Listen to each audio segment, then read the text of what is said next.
متحدہ عرب امارات میں مسلم لیگ نون میں صدارت کے لیے خاصی گرما گرمی چل رہی ہے۔ صدارت کے امیدوار اپنا اثر و رسوخ استعمال کر رہے ہیں اور ہائی کمان سے رابطوں کے دعوے کیے جا رہے ہیں۔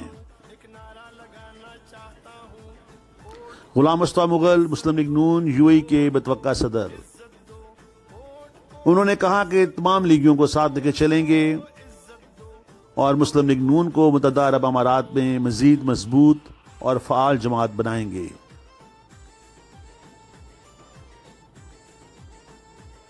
اور کیا کہا انہوں نے، آئیے دیکھتے ہیں۔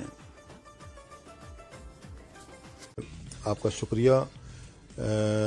الحمدللہ مسلم لیگ نون مسلم لیگ پاکستان بنانے والی پارٹی ہے اور مسلم لیگ نون پاکستان کو سنبھالنے والی، اور اس نے ایٹمی دھماکہ کر کے موٹر ویز بنا کر اور 12,000 میگا واٹ ایک تھوڑے سے عرصے میں بنا کر اور دہشت گردی کو ختم کر کے پاکستان کو امن کا گہوارہ بنایا۔ الحمدللہ میں یہ سمجھتا ہوں کہ میں نے اپنا ایک کردار ادا کیا۔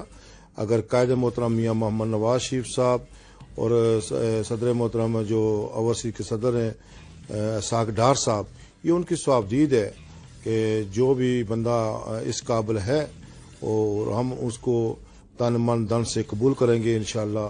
اور میں سمجھتا ہوں کہ اسحاق ڈار صاحب، ان کو پتہ ہے یہاں جب ہم نے مسلم لیگ نون کا یہاں بنیاد رکھی، میں ایز اے جنرل سیکرٹری تھا اور تقریباً 8 سال تک جنرل سیکرٹری رہا۔ اس کے بعد نائب صدر رہا، سینئر نائب صدر رہا 5 سال، پھر میں جنرل سیکرٹری رہا۔ ابھی حال ہی میں جنرل سیکرٹری کے لیے پچھلے دنوں میں وحید پال صاحب کا نام دیا گیا، میں نے خود دیا، اور قائم مقام پریزیڈنٹ کے لیے مجھے رکھا۔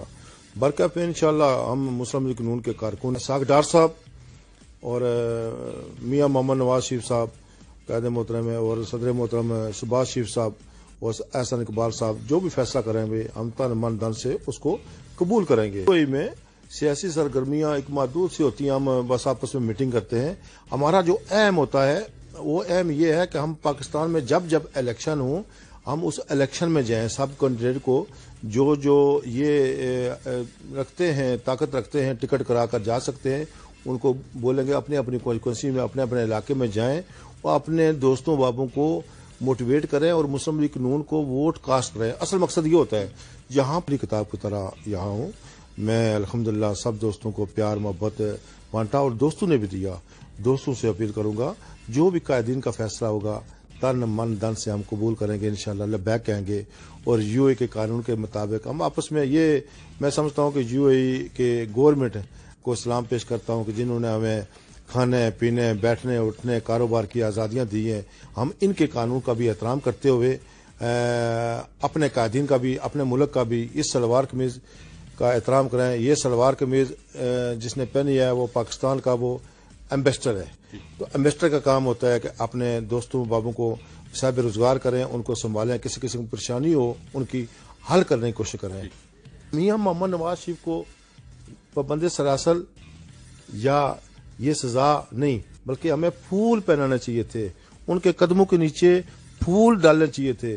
ہم بحیثیت قوم ہم میاں محمد نواز شریف سے معافی مانگتے ہیں، اور عدلیہ کو بھی، اور جن لوگوں نے فیصلے کرائے میاں محمد نواز شریف سے اور پوری قوم سے معافی مانگنی چاہیے۔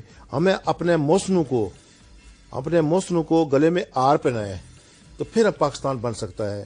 اگر اپنے محسنوں کو اپنے جو حکمران ہیں جنہوں نے نوابزادہ لیاقت علی خان ہو، قائد اعظم رحمۃ اللہ علیہ ہوں، یا میاں محمد نواز شریف صاحب ہوں جنہوں نے پاکستان کو بنانے کی بات کی ہے، ان کو اگر پابند سراسل کریں گے تو آنے والے دنوں میں پاکستان ترقی نہیں